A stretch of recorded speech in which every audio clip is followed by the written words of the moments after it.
누군가가 나를 만만하게 보는 데는 오래 걸리지 않습니다. 보통 3번이면 충분합니다. 웃는 얼굴, 무조건적인 양보, 거절하지 못하는 태도, 이 3가지가 반복되는 순간 상대는 마음속에서 조용히 결론을 내립니다. 아, 이 사람은 원래 이렇게 해주는 사람이구나. 그때부터 여러분의 친절은 선물이 아니라 기본값이 되고, 기본값이 된 친절은 시간이 지나면 권리처럼 취급됩니다. 가장 억울한 건 이겁니다. 내가 진심으로 베푼 것이 상대에게는 고마움이 아니라 당연함으로 바뀌는 순간, 가족 관계에서도 흔합니다. 필요할 때만 찾아와 손주 봐달라, 돈 좀 빌려달라 말하고 정작 내가 아프거나 힘들 땐 모르는 척하는 장면 말입니다. 친구도 마찬가지입니다. 내가 먼저 연락하고 내가 밥을 사고 내가 챙기면 그땐 웃습니다. 그런데 내가 부탁할 일이 생기면 미안, 요즘 바빠라며 슬쩍 빠져나갑니다. 나는 좋은 마음으로 시작했는데 남는 건 상처와 자괴감 뿐이지요. 여기서 많은 분들이 잘못된 방향으로 대응합니다. 속이 상하니까 감정을 쏟아냅니다. 내가 너한테 어떻게 했는데 이럴 수 있어. 따지고 서운함을 말하고 목소리를 높입니다. 그런데 현실에서 말로 바뀌는 사람은 많지 않습니다. 오히려 상대는 마음을 닫고 왜 또 잔소리야라는 반응으로 돌아서지요. 그래서 저는 다른 길을 말씀드리고 싶습니다. 화를 낼 필요도 싸울 필요도 없습니다. 상대의 태도를 바꾸는 가장 빠른 방법은 말이 아니라 내 행동의 신호를 바꾸는 것입니다. 그 출발점이 바로 이것입니다. 거절할 때 설명을 길게 하지 마십시오. 대부분의 무시는 여기서 시작됩니다. 부탁을 거절해야 하는 순간 우리는 상대가 기분 나빠할까봐, 내가 매정해 보일까봐 이해받고 싶어서 말을 길게 합니다. 아, 그날 병원 예약이 있어서요. 허리가 좀 아파서 오래 서 있기가 힘들 것 같고요. 지난번에도 무리했더니 다음날 너무 힘들었어서요. 이런 설명은 배려처럼 보이지만 관계의 힘의 구조에서는 정반대로 작동합니다. 말이 길어지는 순간 거절은 거절이 아니라 협상이 됩니다. 그리고 상대는 무의식적으로 이렇게 느낍니다. 아, 이 사람은 지금 내 허락을 구하고 있구나. 여러분은 단지 사정을 말했을 뿐인데 상대는 그것을 승인 요청으로 받아들이는 겁니다. 그때부터 여러분은 조용히 을이 됩니다. 왜냐하면 이유를 말하는 순간 상대는 해결책을 찾기 시작하기 때문입니다. 그럼 시간 바꾸면 되잖아. 병원은 다음에 가면 되지. 너 말고 누굴 부탁해. 네가 해줘야 편하지. 이런 말이 튀어나오는 이유는 간단합니다. 여러분이 설명으로 가능성의 문을 열어줬기 때문입니다. 여러분이 길게 말하면 말할수록 상대는 더 확신합니다. 결국은 해주겠지. 그리고 그 확신이 쌓이면 존중은 사라집니다. 무시는 아주 자연스럽게 시작됩니다. 그러면 어떻게 해야 합니까? 방법은 단순합니다. 짧게 말하십시오. 사실만 말하십시오. 결정처럼 말하십시오. 거절은 설득이 아니라 결정이어야 합니다. 그건 어렵겠습니다. 오늘은 다른 약속이 있습니다. 이번엔 제가 맡기 힘듭니다. 이 정도면 충분합니다. 여기서 중요한 건 차갑게 말하라는 뜻이 아닙니다. 표정은 온화해도 됩니다. 목소리도 낮아도 됩니다. 다만 기준을 흐릴 만큼 말이 길어져서는 안 됩니다. 품격 있는 사람은 친절하지만 친절의 경계가 있습니다. 도와주되 자기를 깎지 않고 배려하되 기준을 버리지 않습니다. 그 태도가 상대에게 분명한 신호를 줍니다. 이 사람은 친절하지만 만만하지 않다. 저는 이것을 오래된 나무에 비유합니다. 뿌리는 깊어서 쉽게 흔들리지 않지만 가지는 유연해서 거칠게 부러지지 않습니다. 여러분도 그렇게 하셔야 합니다. 기준은 단단하게, 표현은 부드럽게, 그러면 상대는 본능적으로 조심하게 됩니다. 설명이 없는 그 단호함이 100마디 말보다 더 강한 신호가 되기 때문입니다. 오늘부터 한 가지만 실천해 보십시오. 부탁을 거절해야 할 때 미안해서로 시작하지 마세요. 구구절절 설명하지 마세요. 짧게 말하고 그 다음에는 평소처럼 웃으며 일상으로 돌아가십시오. 그 순간부터 상대는 느낄 겁니다. 아, 이 사람은 내가 함부로 대할 수 있는 사람이 아니구나. 그 깨달음이 생기면 태도는 자연스럽게 바뀝니다. 여러분이 설명을 줄이기 시작하면 상대는 처음엔 이렇게 반응할 수 있습니다. 왜? 무슨 일 있어? 갑자기 왜 그래? 이때 많은 분들이 다시 흔들립니다. 아니 사실은 하며 또 설명을 늘어놓지요. 그런데 바로 그 순간 다시 예전으로 돌아갑니다. 상대는 확인하는 겁니다.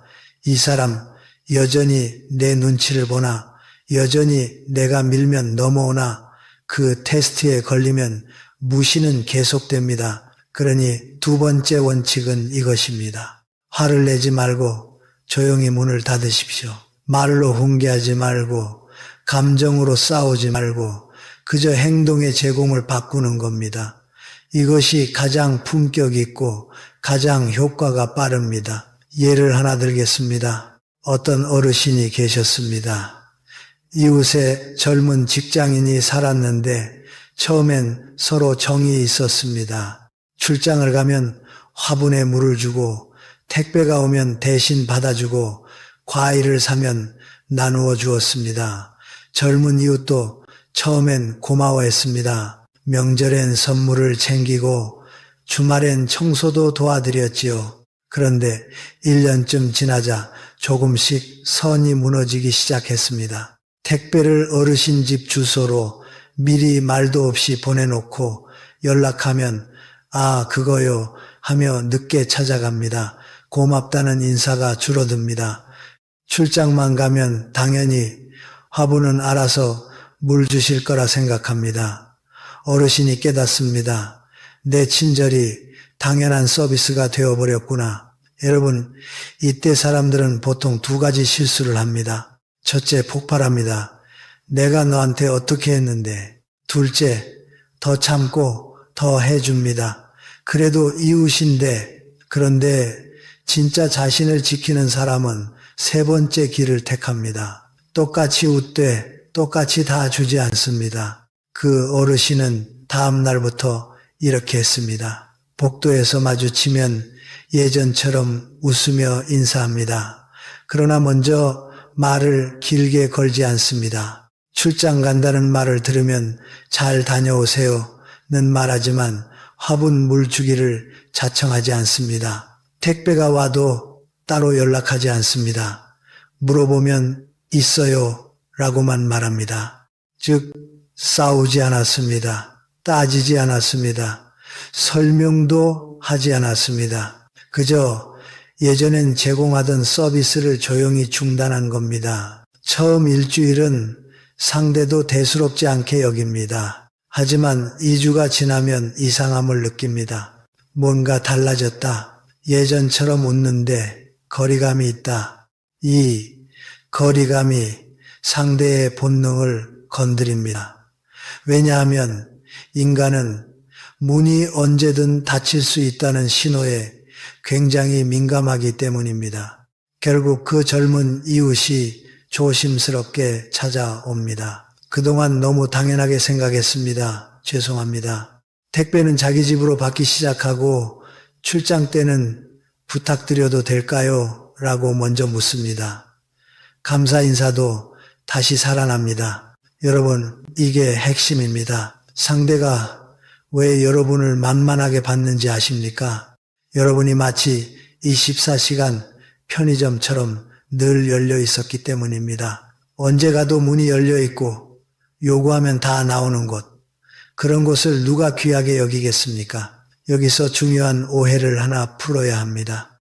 문을 닫는다는 것은 인연을 끊는다는 뜻이 아닙니다. 절교하라는 말도 아닙니다. 예의는 유지하되 무례를 가능하게 만든 구조를 바꾸는 것입니다. 저는 이것을 조용한 물러섬이라 부릅니다. 말로 훈계하지 않으면서 행동으로 경계를 세우는 방식이지요. 이 방식은 싸움을 만들지 않습니다. 그런데도 효과가 강합니다. 왜냐하면 상대가 반박할 명분이 없기 때문입니다. 여러분이 무례하게 한 게 아니니까요. 여러분은 여전히 웃었고 여전히 인사했고 여전히 예의는 지켰습니다. 다만 예전처럼 다 주지 않았을 뿐입니다. 여러분도 오늘부터 이렇게 해보십시오. 상대가 선을 넘었을 때 즉시 설교하지 마십시오. 감정적으로 따지지 마십시오. 대신 예전엔 당연히 해주던 한 가지를 조용히 중단하십시오. 그리고 아무 설명 없이 평소처럼 지내십시오.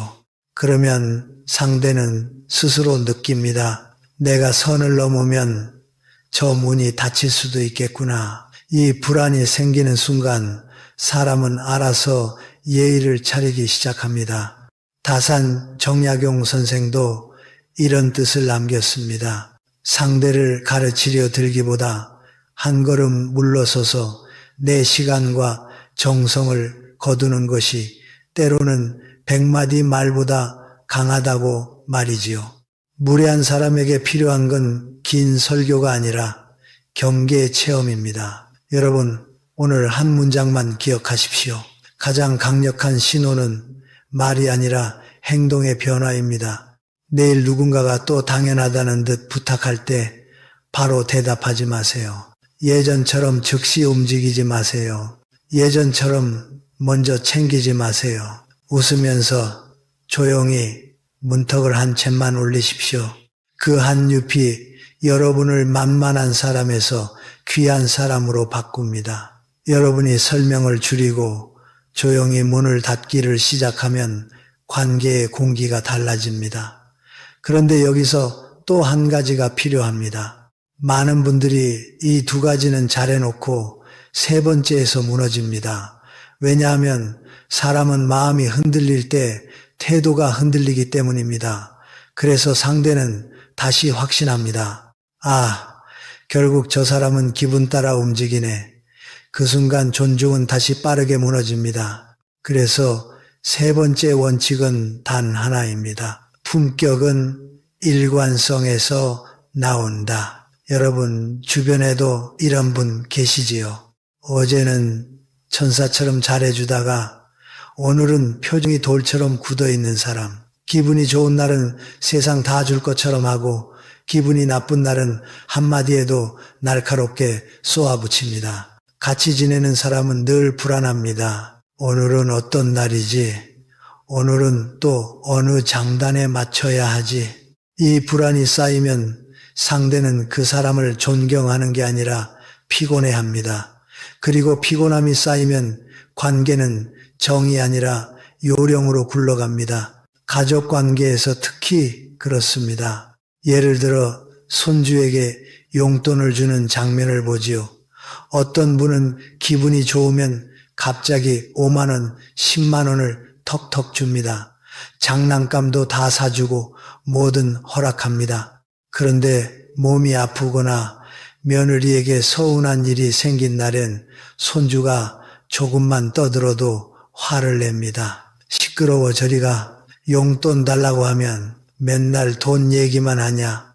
손주는 혼란스러워집니다. 지난주엔 다 해준다더니 왜 이번엔 화를 내는지 이해가 안 됩니다. 이런 일이 반복되면 손주는 마음속으로 결론을 내립니다. 할머니는 기분 좋을 때만 가야 해. 그러면 애정은 줄고 계산이 생깁니다. 용돈 받을 때만 웃는 관계가 되는 겁니다. 여러분이 원했던 따뜻한 관계가 아니라 눈치 보는 관계로 바뀌는 것이지요.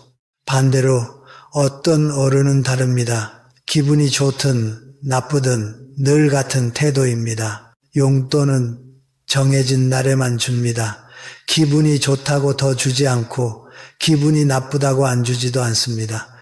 몸이 힘든 날엔 이렇게 말합니다. 할미가 오늘은 좀 쉬어야겠구나. 다음 주에 놀러 오렴. 화내지 않습니다. 다만 자기 상태를 담담하게 전합니다. 그러면 손주는 그 어른을 어려워하면서도 믿습니다. 우리 할머니는 늘 그 자리에 있는 사람이다. 이 믿음이 존중을 만듭니다. 심리학에서 인간관계 스트레스의 핵심 요인을 조사하면 놀라운 결과가 나옵니다. 사람들은 흔히 비판이나 무능력 때문에 스트레스를 받는다고 생각하지만 실제로 관계에서 가장 큰 스트레스는 예측 불가능성입니다. 상대가 언제 웃을지, 언제 화낼지 모를 때 뇌는 끊임없이 경계를 세우고 스트레스 호르몬이 올라갑니다. 여러분, 불안은 존경이 아닙니다. 불안은 경계입니다.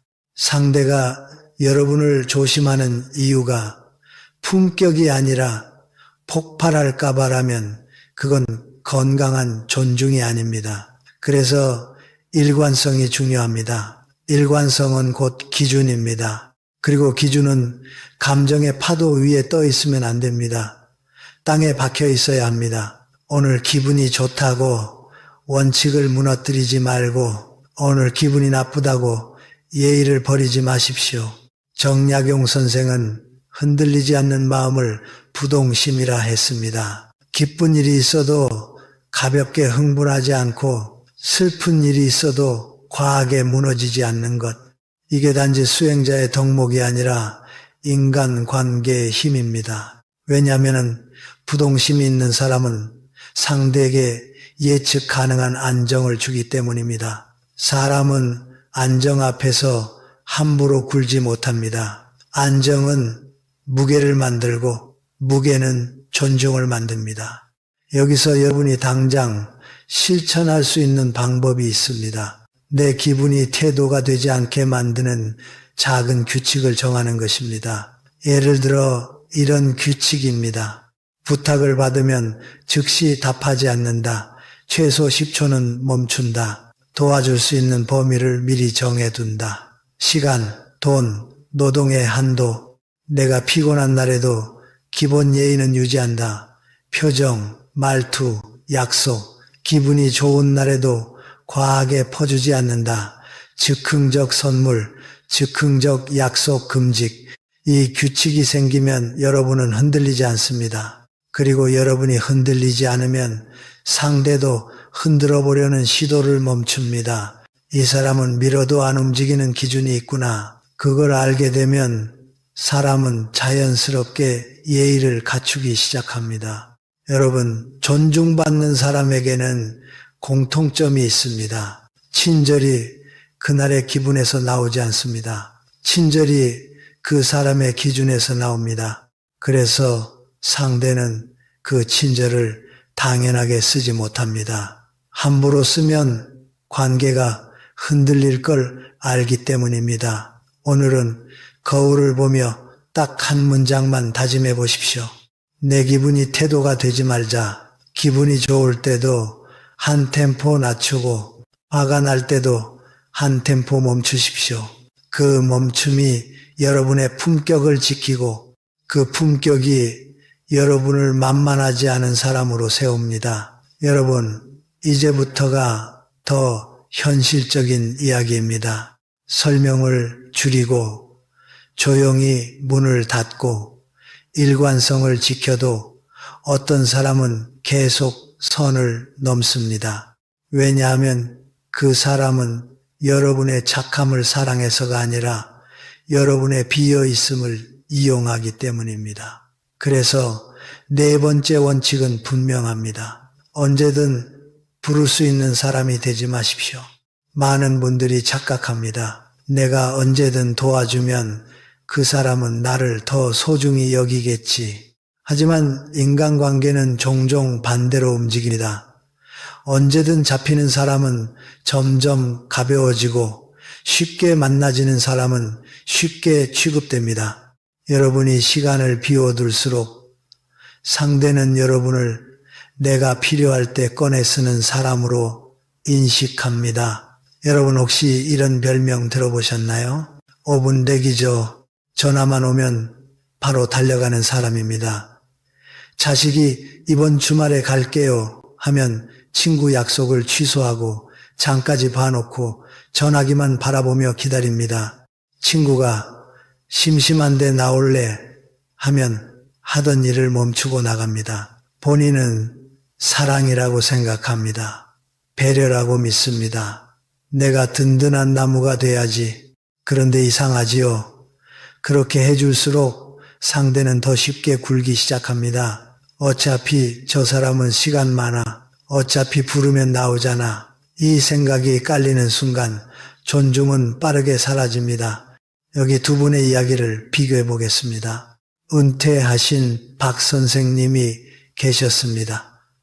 박 선생님은 은퇴 후 삶을 거의 자식에게 걸었습니다. 주말은 늘 비워두고 자식 연락만 기다렸습니다. 아들이 이번 주는 바빠서 못 가요 하면 그래 다음엔 꼭 와라라고 말하지만 속은 무너집니다. 주말 내내 TV를 보며 무기력해집니다. 그러다 보니 아들은 아버지를 이렇게 보게 됩니다. 우리가 안 가면 외로운 분, 돌봐드려야 하는 대상. 그래서 갈 때마다 마음이 기쁨이 아니라 의무로 눌립니다. 그 의무가 쌓이면 짜증이 되고 짜증이 쌓이면 관계는 더 차가워집니다. 아버지는 더 눈치를 보고 아들은 더 멀어집니다. 악순환이지요. 반면 최 선생님은 달랐습니다. 아들이 이번 주말에 갈까요? 물으면 이렇게 답합니다. 이번 주는 내가 바쁜데 등산 모임도 있고 센터도 가야 해서 시간이 안 맞네. 다음 주에 보자. 여러분, 최 선생님이 정말 바쁘셨을 수도 있고 별일 없었을 수도 있습니다. 중요한 건 사실이 아니라 신호입니다. 최 선생님은 자식을 기다리는 대신 자신의 삶을 채웠습니다. 그 순간 아들의 태도가 달라졌습니다. 아버지는 참 멋있게 사시네. 미리 약속 잡고 가야겠다. 아들은 아버지를 짐이 아니라 어른으로 대하기 시작합니다. 여러분의 시간이 귀해지니 자식도 여러분 시간을 함부로 쓰지 못하는 겁니다. 여러분, 이 차이는 큽니다. 무시당하지 않는 힘은 함께 있는 시간에서만 나오지 않습니다. 오히려 혼자서도 바쁜 시간, 혼자서도 채워진 삶에서 나옵니다. 사람은 비어있는 것을 가볍게 보고 채워진 것을 무겁게 봅니다. 정약용 선생의 유배 생활을 생각해 보십시오. 보통 사람이라면 외로움에 매달렸을 겁니다. 한양의 지인들에게 편지를 보내 나 좀 살려달라 빌고 관심을 구했을지 모릅니다. 그러나 선생은 달랐습니다. 고독을 구걸의 시간이 아니라 완성의 시간으로 바꿨습니다. 혼자서 학문을 갈고 닦았고 수많은 글을 남겼습니다. 그 고독의 밀도가 선생의 무게가 되었습니다. 무게가 있는 사람은 함부로 대하기 어렵습니다. 여러분도 오늘부터 똑같이 하실 수 있습니다. 방법은 거창하지 않습니다. 내 시간을 대기 시간이 아니라 예정된 일정으로 바꾸는 것입니다. 실천 방법을 드리겠습니다. 달력에 먼저 내 일정부터 넣으십시오. 운동, 모임, 독서, 산책, 센터, 취미, 가족이 시간 되세요? 물으면 1초 만에 응, 돼 하지 마십시오. 잠깐 멈추고 일정을 확인하는 척 하십시오. 가끔은 이렇게 말하십시오. 미안하지만 이번엔 내가 약속이 있네. 다음에 보자. 도와주는 날짜와 시간을 고정하십시오. 즉흥적으로 끌려가지 마십시오. 여러분, 이건 냉정함이 아닙니다. 가족을 사랑하지 말라는 게 아닙니다. 오히려 더 오래 사랑하기 위한 구조입니다. 내 삶이 비어 있으면 상대는 내 사랑을 값싸겠습니다. 내 삶이 차 있으면 상대는 내 사랑을 조심스럽게 받습니다. 기억하십시오. 사람은 내가 그들을 필요로 하지 않을 때 오히려 나를 더 귀하게 여길 때가 많습니다. 왜냐하면 그때 비로소 상대는 깨닫기 때문입니다. 이 사람은 나 없이도 잘 사는 사람이다. 그래서 더 함부로 대하면 안 된다. 오늘부터 여러분의 하루를 기다림으로 채우지 마십시오. 내가 먼저 비워놓는 시간을 줄이십시오. 그 대신 내가 먼저 채운 시간을 늘리십시오. 여러분의 시간이 무거워지는 순간 사람들은 여러분을 가볍게 부르지 못합니다. 여러분, 네 번째 원칙까지 지키면 확실히 달라집니다. 설명하지 않고 조용히 물러서고 일관성을 지키고 내 시간을 함부로 비워두지 않으면 대부분의 관계는 바로 잡힙니다. 그런데도 마지막으로 한 가지가 남습니다. 이 한 가지를 못 고치면 아무리 앞에 네 가지를 해도 다시 만만함으로 돌아가기가 쉽습니다. 그것은 바로 먼저 나서는 습관입니다. 먼저 나서는 순간 관계에서 아래로 내려갈 가능성이 커집니다. 이 말이 조금 차갑게 들릴 수 있습니다. 하지만 인간관계의 현실은 때때로 차갑습니다. 내가 먼저 나서서 해주는 친절은 처음엔 칭찬을 받지만 시간이 지나면 의무로 바뀌기 쉽습니다. 그리고 의무가 되는 순간 감사는 사라집니다. 심지어 불평이 생깁니다.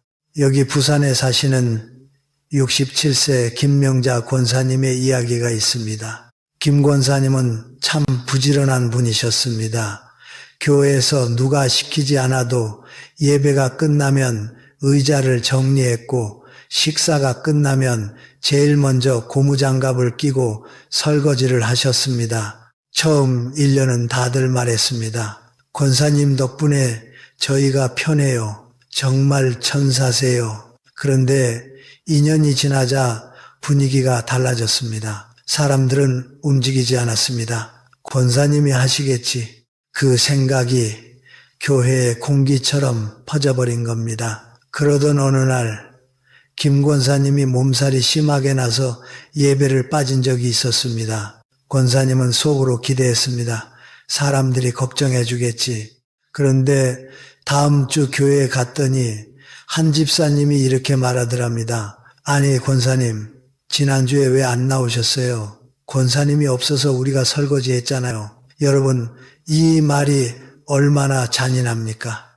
권사님이 아팠다는 사실에는 관심이 없습니다. 그 사람이 한 일을 당연한 서비스로 여기고 있었던 겁니다. 이때 권사님이 깨달았습니다. 내가 먼저 나서서 했던 모든 일이 감사의 대상이 아니라 의무가 되어버렸다는 것을요. 심리학에서는 이런 현상을 단순히 상대가 나쁘다로만 보지 않습니다.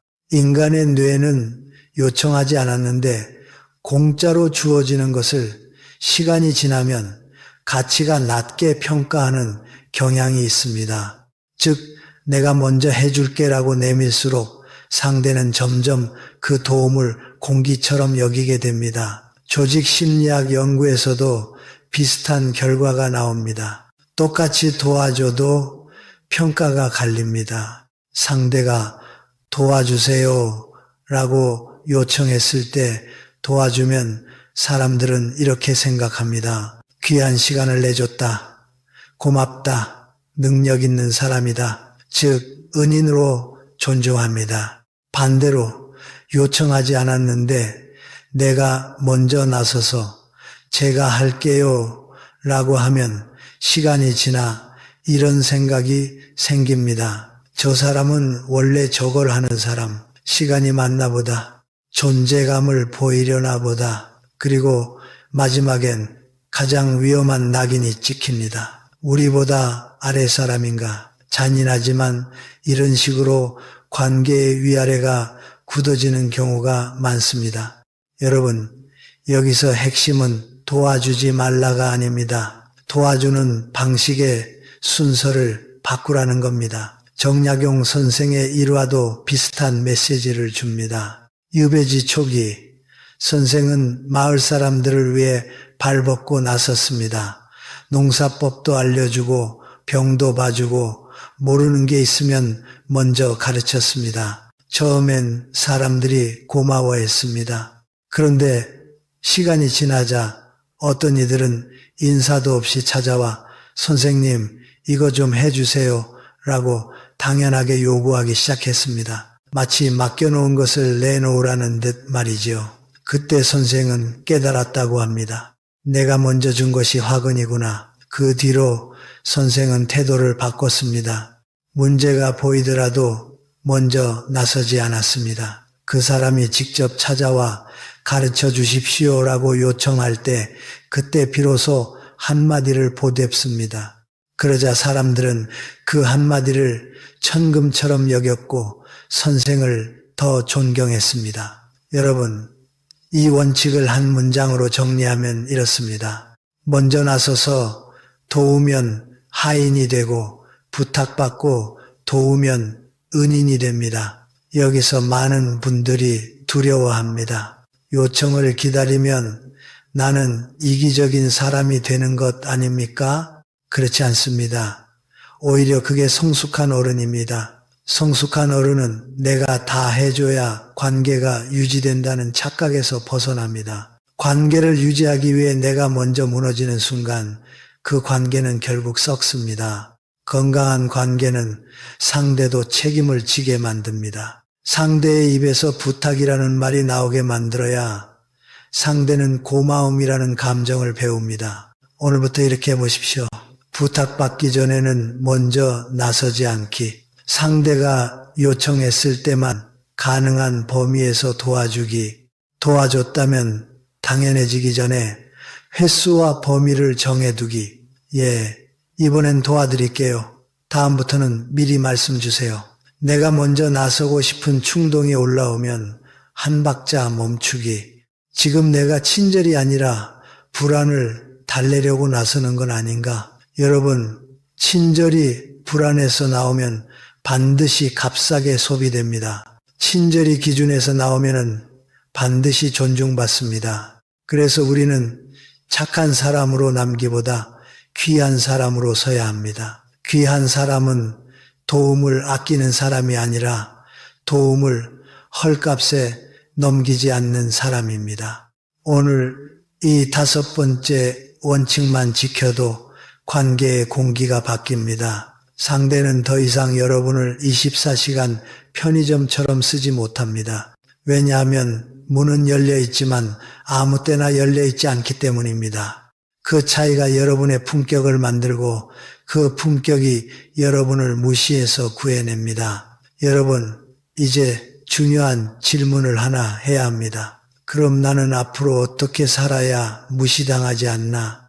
5가지 원칙을 들으면 고개는 끄덕이지만 마음 한구석에서 이런 불안이 올라옵니다. 내가 이렇게 경계를 세우면 사람들이 나를 멀리하지 않을까? 내가 차가운 사람이 되는 건 아닐까? 관계가 끊어지면 어쩌지? 그 불안 때문에 다시 예전으로 돌아가는 분들이 많습니다. 설명하지 않겠다 해놓고 결국 또 길게 설명합니다. 조용히 문을 닫겠다 해놓고 죄책감 때문에 다시 문을 활짝 열어버립니다. 일관성을 지키겠다 해놓고 기분이 좋으면 또 다 퍼줍니다. 내 시간을 지키겠다 해놓고 혹시 서운해할까봐 또 대기조가 됩니다. 요청받고 돕겠다 해놓고 내가 안 하면 누가 하지 하며 먼저 나섭니다. 여러분, 여기서 핵심은 기술이 아닙니다. 기술은 이미 알았습니다. 진짜는 마음의 중심, 즉 자기 대접입니다. 정약용 선생이 남긴 말 가운데 이런 뜻이 있습니다. 스스로를 귀하게 여기는 마음이 없으면 남도 나를 귀하게 여기지 않는다. 이 말은 아주 현실적입니다. 남이 나를 귀하게 여기게 만들려면 먼저 내가 나를 귀하게 대접해야 합니다. 그 대접은 화려한 옷이나 큰 소리가 아닙니다. 바로 내 친절의 값을 내가 정하는 것입니다. 여러분의 친절에는 값이 있어야 합니다. 값이 없으면 공짜가 됩니다. 공짜가 되면 당연해집니다. 당연해지면 무시가 됩니다. 이 흐름은 너무나 자연스럽습니다. 그러니 우리는 친절을 끊는 게 아니라 친절의 값을 회복해야 합니다. 그럼 친절의 값은 어디서 생기느냐? 바로 문턱에서 생깁니다. 집을 생각해 보십시오. 대문을 활짝 열어놓고 아무나 들어오게 하면 그 집은 곧 어지러워집니다. 신발도 그대로 들어오고 먼지도 들어오고 소음도 들어옵니다. 주인이 편해지려고 문턱을 낮춘 건데 결과는 주인이 더 힘들어지는 집이 됩니다. 인생도 똑같습니다. 내 마음의 집, 내 시간의 집, 내 에너지의 집에 아무나 허락 없이 들어오게 하면 결국 내가 망가집니다. 그래서 오늘은 여러분께 아주 구체적인 문턱을 하나 만들어 드리겠습니다. 이건 말이 아니라 생활 규칙입니다. 3단계 문턱이라고 해봅시다. 1단계 문턱, 즉답, 금지. 누가 시간 되세요? 누가 잠깐만 도와줘요? 누가 오늘 가능해요? 이때 1초 만에 응, 돼 라고 말하지 마십시오. 그 즉답이 여러분을 가벼운 사람으로 만듭니다. 대신 이렇게 하십시오. 일정 좀 보고 말씀드릴게요. 생각해보고 답 드릴게요. 여러분, 이 한 문장이 무게를 만듭니다. 상대는 느낍니다. 아, 이 사람은 자기 삶이 있구나. 그리고 그 순간부터 함부로 대하기 어렵습니다. 2단계 문턱, 범위 고정. 도움에는 반드시 범위가 있어야 합니다. 시간의 범위, 돈의 범위, 노동의 범위. 예를 들어 이렇게 정하십시오. 손주 봐준 날, 주 1회 3시간. 돈 빌려주는 원칙. 가족이라도 한 번은 가능하지만 반복은 불가. 부탁을 들어주는 방식. 당일 요청은 거절. 최소 하루 전 요청만 가능. 여러분이 이런 기준을 세우면 상대는 여러분을 감정으로 움직일 수 없습니다. 기준은 감정의 공격을 막는 방패입니다. 3단계 문턱, 조용한 중단. 상대가 선을 넘었을 때 여러분은 설명하거나 설교하지 말아야 합니다. 그 대신 예전엔 당연히 해주던 것 중 한 가지를 조용히 중단하십시오. 예전엔 먼저 연락했다면 이제는 먼저 하지 않습니다. 예전엔 알아서 챙겼다면 이제는 요청이 있을 때만 합니다. 예전엔 기다려줬다면 이제는 기다리지 않습니다. 웃음은 유지하십시오. 예의도 유지하십시오. 다만 서비스는 중단하십시오. 그 조용한 변화가 가장 강합니다. 왜냐하면 상대가 변명할 길이 없기 때문입니다. 여러분, 이 3단계 문턱이 생기면 삶이 달라집니다. 그런데 여기서 또 하나 중요한 것이 있습니다. 문턱을 세웠는데도 마음이 흔들리는 이유는 죄책감입니다. 내가 너무한가? 내가 이기적인가? 내가 차가운가? 여러분, 죄책감은 대개 두 종류에서 옵니다. 내가 착해야만 사랑받는다는 오래된 믿음, 상대의 감정을 내가 책임져야 한다는 착각. 하지만 성숙한 어른은 이렇게 생각합니다. 상대의 감정은 상대의 몫이다. 내가 예의를 지켰다면, 내 기준을 세웠다면 상대가 서운해하는 것은 그 사람의 성숙도 문제일 수 있습니다. 그 서운함까지 내가 떠안는 순간 여러분은 다시 을로 내려갑니다. 다사는 관계를 유지하기 위해 기준을 버리지 말라 했습니다. 기준을 버린 관계는 오래가지 못한다고 했습니다. 이 말은 냉정하라는 뜻이 아니라 지속 가능한 관계를 만들라는 뜻입니다. 무너지면서 지키는 관계는 결국 원망으로 끝납니다. 원망으로 끝나는 관계는 사랑이 아니라 거래입니다. 여러분, 이제 마지막으로 한 가지를 분명히 하겠습니다. 무시당하지 않는 사람은 사람을 잃지 않기 위해 사는 사람이 아닙니다. 자기를 잃지 않기 위해 사는 사람입니다. 자기를 지키는 사람이 결국 관계도 지킵니다. 왜냐하면 사람들은 본능적으로 자기 자신을 함부로 하지 않는 사람을 함부로 하지 못하기 때문입니다. 오늘부터 이렇게 다짐하십시오. 나는 설명으로 나를 깎지 않는다. 나는 조용히 문턱을 올린다. 나는 기분이 아니라 기준으로 산다. 나는 내 시간을 먼저 채운다. 나는 요청받고 돕는다. 이 다짐은 상대를 바꾸기 위한 주문이 아닙니다. 나를 귀한 사람으로 다시 세우는 선언입니다. 여러분, 이제 마지막 고비입니다. 앞에서 우리는 설명하지 않기, 조용히 문 닫기, 일관성 지키기, 언제든 부를 수 있는 사람 되지 않기, 먼저 나서지 않기를 배웠습니다. 그런데도 실제 삶에서 가장 어려운 순간이 있습니다. 머리로는 아는데 손이 먼저 움직이고 입이 먼저 열리는 순간 말입니다. 그 순간 여러분을 무너뜨리는 건 기술 부족이 아니라 습관과 두려움입니다. 여러분이 무시당하는 관계에는 대개 한 문장이 숨어 있습니다. 내가 안 해주면 관계가 깨질 것 같아서. 이 두려움이 여러분을 다시 편의점으로 만듭니다. 다시 대기조로 만듭니다. 다시 내가 할게로 나서게 만듭니다.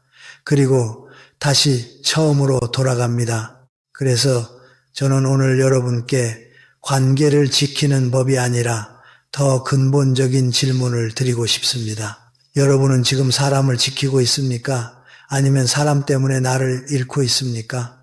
이 질문을 정면으로 보지 않으면 우리는 계속 착한 척하며 무너집니다. 그러다 어느 날 한꺼번에 폭발합니다. 이제 더는 못해 하고 관계를 끊어버립니다. 여러분이 원했던 건 그게 아닙니다. 여러분은 싸우고 싶지 않습니다. 단지 무시당하지 않고 품격 있게 살고 싶을 뿐입니다. 그러려면 마지막으로 하나를 바꿔야 합니다. 바로 내 안의 역할입니다. 많은 분들이 평생 이런 역할로 살아왔습니다. 집에서는 참는 사람, 가족 사이에서는 맞춰주는 사람, 모임에서는 먼저 나서는 사람, 관계에서는 미안해하는 사람. 이 역할은 겉으로는 착해 보이지만 속에서는 여러분을 갉아먹습니다. 왜냐하면 그 역할은 기준이 아니라 인정 욕구로 움직이기 때문입니다. 나는 좋은 사람이어야 한다. 나는 싫은 소리 하면 안 된다. 나는 섭섭하게 하면 안 된다. 이렇게 살면 여러분의 친절은 사랑이 아니라 불안의 거래가 됩니다. 내가 이렇게 해주면 나를 떠나지 않겠지라는 거래 말입니다. 여러분, 여기서 인생의 역설이 하나 있습니다. 사람은 내가 나를 지키지 않을 때 나를 더 함부로 합니다. 그리고 내가 나를 지키기 시작할 때 비로소 나를 존중합니다. 이건 감정이 아니라 구조입니다. 인간관계의 권력 구조는 늘 기준이 있는 쪽으로 기웁니다. 그렇다면 우리는 어떤 역할로 바뀌어야 합니까? 답은 간단합니다. 대기하는 사람에서 선택하는 사람으로. 대기하는 사람은 늘 이렇게 말합니다. 시간 돼. 괜찮아. 내가 할게. 미안해. 선택하는 사람은 이렇게 말합니다. 확인해보고 알려줄게요. 이번엔 어렵습니다. 이 범위까지는 가능합니다. 다음엔 미리 부탁해 주세요. 여러분이 바꿔야 하는 건 성격이 아닙니다. 문장입니다. 문장이 바뀌면 태도가 바뀌고 태도가 바뀌면 관계의 구조가 바뀝니다. 제가 아주 실전적인 문장 세트를 드리겠습니다. 이건 싸우는 말이 아닙니다. 품격 있는 말입니다. 그러나 분명한 말입니다. 부탁을 받았을 때 지금은 바로 답하기 어렵습니다. 일정 확인하고 말씀드릴게요. 가능하면 도와드리겠습니다만 제가 할 수 있는 범위가 있어요. 반복되는 요구를 끊을 때 이번이 마지막입니다. 다음부터는 어렵습니다. 이건 제가 해드릴 일이 아닙니다. 다른 방법을 찾아보셔야 합니다. 선을 넘는 말이 나왔을 때 그 말씀은 듣기 어렵습니다. 그 부분은 여기서 멈추겠습니다. 여러분, 이 문장들은 차갑지 않습니다. 오히려 어른스럽습니다. 중요한 건 설명을 붙이지 않는 것입니다. 설명을 붙이는 순간 다시 협상이 됩니다. 다시 흔들립니다. 다시 무시가 시작됩니다. 그 다음 단계는 행동입니다. 여러분이 말로 경계를 세운 뒤에도 상대가 계속 밀어붙이면 그때는 설명이 아니라 조용한 중단이 필요합니다. 예전처럼 연락을 먼저 하지 않습니다. 예전처럼 도와주지 않습니다. 예전처럼 시간을 비워두지 않습니다. 그리고 아무것도 말하지 않습니다. 여기서 많은 분들이 참지 못합니다. 왜 내가 이러는지 말해야지 라고 생각하죠. 하지만 기억하십시오. 가장 강력한 경계는 말이 아니라 반복되는 행동입니다. 그런데 여러분, 이런 변화에는 반드시 반동이 옵니다. 상대는 처음엔 서운해합니다. 어떤 사람은 비난합니다. 변했네. 예전엔 안 그랬잖아. 너 요즘 왜 그래? 이때 여러분은 흔들리지 않아야 합니다. 왜냐하면 그 말은 사실 이런 뜻이기 때문입니다. 예전처럼 다시 해줘. 예전처럼 내가 편하게 쓰게 해줘. 그 요구에 다시 응하면 여러분의 변화는 끝납니다. 이때 여러분이 붙잡아야 할 기준은 딱 하나입니다. 나는 상대를 벌주려는 게 아니라 나를 지키려는 것이다. 이 마음이 흔들리지 않으면 죄책감도 줄어듭니다. 사람을 미워하지 않아도 됩니다. 사람을 끊어낼 필요도 없습니다. 다만 관계의 규칙을 바꾸는 겁니다. 여러분이 규칙을 바꾸면 관계는 세 갈래로 나뉩니다. 첫째, 진짜 좋은 사람은 더 좋아집니다. 여러분의 경계를 존중하고 더 예의를 갖추고 더 고마워합니다.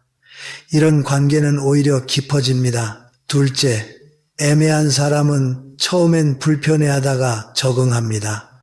왜냐하면 사람은 익숙해지기 마련이니까요.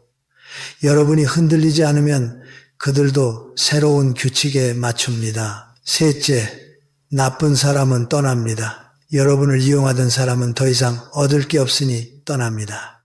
여러분, 이게 손해입니까? 아닙니다. 오히려 인생에서 가장 큰 누수가 막히는 순간입니다. 그 사람이 떠나면서 여러분의 시간과 에너지가 돌아옵니다. 그 에너지로 여러분은 더 건강한 관계를 만들 수 있습니다. 정약용 선생은 유배지에서 혼자 있는 시간을 나를 완성하는 시간으로 바꿨습니다. 그 고독 속에서 기준을 세우고 마음의 중심을 단단히 잡았지요. 여러분도 마찬가지입니다. 혼자 있는 시간이 두려운 이유는 그동안 관계로만 나를 채웠기 때문입니다. 그런데 이제는 바꾸셔야 합니다. 관계가 나를 채우는 것이 아니라 내가 나를 채운 뒤 관계를 선택하는 삶으로 여러분 오늘 마지막으로 이렇게 연습해 보십시오. 누가 무리한 부탁을 하면 마음속에서 먼저 이렇게 말합니다. 내가 지금 지키는 건 상대의 기분이 아니라 내 인생의 문턱이다. 그리고 입으로는 짧게 말하십시오. 그건 어렵겠습니다. 다음에 미리 말씀해 주세요. 여기까지만 하겠습니다. 그 문장 하나가 여러분의 품격을 지킵니다. 그 품격이 여러분을 귀한 사람으로 세웁니다. 그리고 그때부터 사람들은 알아서 태도를 고칩니다. 왜냐하면 여러분이 더 이상 대기하는 사람이 아니라 선택하는 사람이 되었기 때문입니다. 여러분, 결국 인간관계에서 마지막에 남는 질문은 이것입니다. 나는 어떤 사람으로 살 것인가? 착한 사람으로 살 것인가? 귀한 사람으로 살 것인가? 많은 분들이 착하게 살다 지칩니다. 그리고 지친 뒤에야 깨닫습니다. 착함이 사람을 모아주긴 했지만 그 착함이 나를 지켜주진 않았다는 것을요. 그래서 이제는 방향을 바꿔야 합니다. 착함을 버리라는 말이 아닙니다. 착함의 형태를 바꾸라는 말입니다. 친절을 유지하되 헐값에 넘기지 않는 친절, 배려를 하되 내 자존심을 깎아먹지 않는 배려, 그게 어른의 품격입니다. 우리가 앞에서 이야기한 5가지 원칙을 다시 떠올려 보십시오. 설명하지 않는다, 조용히 문을 닫는다, 일관성을 지킨다, 언제든 부를 수 있는 사람이 되지 않는다, 먼저 나서지 않는다. 이 5가지는 기술처럼 보이지만 사실은 한 문장으로 정리됩니다. 나는 내 삶의 주인이다. 주인은 손님을 환대합니다. 그러나 집을 내주지는 않습니다. 주인은 문을 열어줍니다. 그러나 아무 때나 열어주지는 않습니다. 주인은 온화합니다. 그러나 우습게 보이지 않습니다. 여러분도 이제 그렇게 살아야 합니다. 그런데 여기서 가장 큰 장애물이 하나 있습니다. 바로 습관적인 죄책감입니다. 내가 이렇게 하면 내가 나쁜 사람이 되는 건 아닐까? 내가 이렇게 거절하면 내가 정없는 사람처럼 보이지 않을까? 내가 선을 긋는 순간 관계가 깨지지 않을까? 여러분, 이 죄책감은 대부분 양심이 아니라 두려움에서 나옵니다. 사람이 떠날까봐 두려워서, 미움받을까봐 두려워서, 고립될까봐 두려워서 생기는 감정입니다. 하지만 두려움으로 하는 친절은 오래가지 못합니다. 두려움으로 하는 친절은 결국 원망이 됩니다.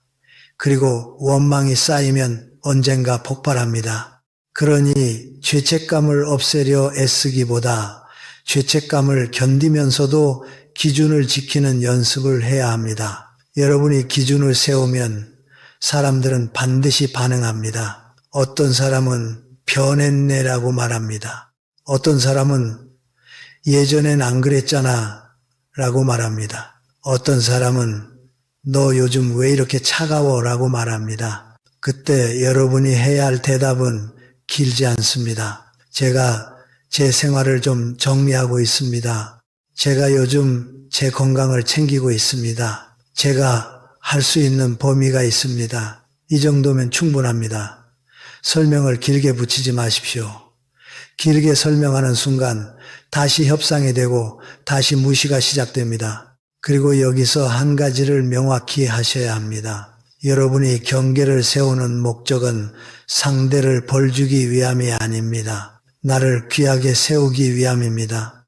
여러분이 스스로를 귀하게 대접하면 세상도 비로소 예의를 갖춥니다. 이제 여러분께 마지막 실천 공식을 드리겠습니다. 저는 이것을 품격의 24시간 규칙이라 부르고 싶습니다. 내일부터 바로 적용할 수 있습니다. 첫째, 즉답하지 않기. 누가 부탁하면 지금 바로는 답하기 어렵습니다 라고 말하십시오. 내가 즉답을 멈추는 순간 상대는 여러분을 쉽게 꺼내 쓰는 사람으로 보지 못합니다. 둘째, 하루에 한 번은 반드시 나를 위해 약속 만들기. 짧아도 좋습니다. 산책, 책 한 장, 운동 20분, 센터 방문, 모임 참석, 여러분의 일정표에 나가 먼저 들어가야 합니다. 내 삶이 차야 남이 내 삶을 함부로 비우지 못합니다. 셋째, 선을 넘는 행동을 만났을 때 조용히 하나를 중단하기. 말로 훈계하지 말고 감정으로 싸우지 말고 서비스 하나를 거두십시오. 그 행동의 변화가 가장 강력한 경계입니다. 넷째, 거절은 짧게, 친절은 유지하기. 그건 어렵겠습니다. 이번엔 힘듭니다. 다음엔 미리 부탁해 주세요. 짧게 말하고 표정은 온화하게. 이 조합이 바로 품격입니다. 다섯째, 도움은 요청받고 하기. 먼저 나서지 마십시오. 요청이 왔을 때만 가능한 범위에서. 그래야 친절이 공기가 아니라 선물이 됩니다. 여러분, 이 5가지를 24시간만 실천해도 사람들은 반응합니다. 처음엔 상대가 어색해할 수 있습니다. 하지만 시간이 지나면 새로운 규칙이 만들어집니다. 그 사람은 친절하지만 기준이 있다. 이 문장이 주변 사람들의 머릿속에 새겨지면 여러분은 더 이상 만만한 사람이 아닙니다. 그리고 이제 마지막으로 저는 여러분께 삶의 태도 하나를 권하고 싶습니다. 바로 고요한 당당함입니다. 고요하되 물러서지 않는 것, 당당하되 공격하지 않는 것, 이게 나이 들수록 더 필요한 품격입니다. 여러분이 젊을 때는 힘으로 밀어붙일 수 있습니다. 말로 설득할 수도 있고 감정으로 싸울 수도 있습니다. 하지만 나이가 들수록 중요한 건 싸움에서 이기는 게 아닙니다. 품위가 지켜지는가입니다. 품위가 지켜진 관계만이 여러분의 노후를 편안하게 합니다. 그러니 오늘부터 이렇게 정리하십시오. 나는 사람을 미워하지 않는다. 나는 다만 문턱을 높인다. 나는 친절을 끊지 않는다. 나는 친절의 값을 지킨다. 나는 누구에게나 열려있지 않다. 나는 나를 귀하게 대접한다. 여러분, 관계는 결국 여러분이 허락한 만큼만 들어옵니다. 내가 내 마음의 집을 활짝 열어두면 누구든 신발 신고 들어옵니다. 내가 문턱을 세우면 사람들은 옷깃을 여미고 들어옵니다. 그 차이가 여러분의 인생을 바꿉니다. 부디 기억하십시오.